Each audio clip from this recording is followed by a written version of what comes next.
Pasal 35 Undang-Undang Nomor 1 Tahun 2024 Junto Undang-Undang Nomor Tahun 2008 tentang ITE. Pasal 32 ayat 1 Undang-Undang Nomor 1 Tahun 2024 Junto Undang-Undang Nomor 19 Tahun. Tadi intinya sudah dilakukan pembacaan apa yang kita harapkan nanti secara detail ya, kemudian apa yang kita lakukan, petitum positanya juga nanti akan disampaikan oleh kuasa hukum saya ya, ada Pak Refli Harun, ada juga Pak Gabur Sangadi, dan juga tadi beberapa yang ada, dan kita sudah sampaikan apa yang kita mohonkan di dalam pra peradilan ini. Intinya adalah tentang tindakan penangkapan, kemudian upaya penahanan yang tidak sesuai dengan hukum yang ada. Tadi secara detail disampaikan, tidak adanya izin dari RT RW, tidak adanya pemberitahuan atau penetapan dari pengadilan, kemudian dilakukan dengan tidak sesuai dengan KUHP yang baru ya, kemudian tidak juga dilakukan sesuai dengan peraturan perundang-undangan yang berlaku.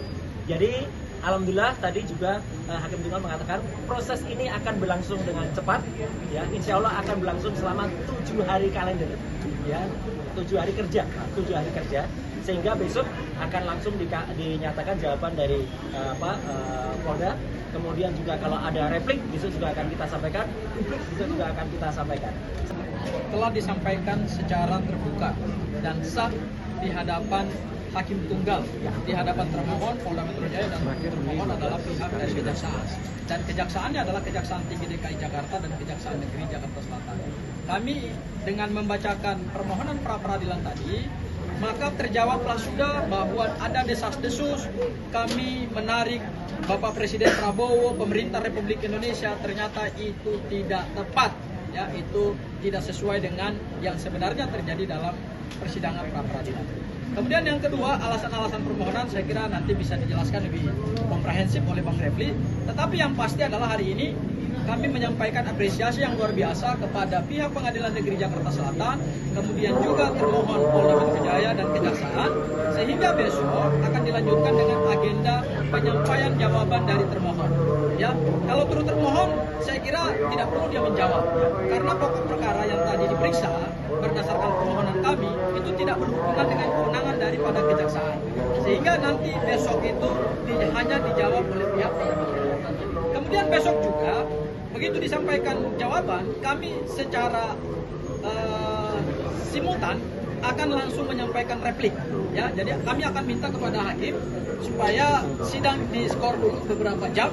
Kami langsung akan menuliskan replik kami. Kemudian kalau Polda Metro Jaya mau menyampaikan duplik, ya kami tentu akan juga memberikan kesempatan kepada Polda Metro Jaya untuk menyampaikan duplik. Dan setelah itu pada hari Rabu, Mas Roy, itu langsung kita masuk di dalam proses pemeriksaan, ya, pembuktian, yaitu bukti-bukti dari kami, bukti apa saja tentu nanti hari Rabu akan kami sampaikan, termasuk juga kami akan minta kepada pihak Pengadilan Negeri Jakarta Selatan untuk memberikan kami fasilitas berupa layar, sehingga video-video yang menggambarkan proses penangkapan, penahanan, terutama penangkapan di rumah kediamannya Mas Roy, itu akhirnya nanti kami buka kepada publik, sehingga silakan Anda nilai, ya.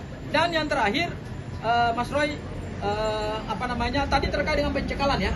Memang pada saat kami mengajukan materi permohonan pertama kali itu memang tidak masuk, sehingga kami berharap tadi kami akan masukkan dalam rainpoint atau perbaikan. Tetapi karena memang tidak boleh menambah posita dan petitum, begitulah hukum acaranya. Ya memang kami menghargai apa yang menjadi sikap dari hakim pra peradilan. Dan yang terakhir, kok ada, saya juga bingung ya, kok ada seseorang yang selama ini mengatasnamakan tim kuasa hukum Merah Putih, kok tiba-tiba nyelonong gitu loh untuk menjadi para pihak dalam perkara ini.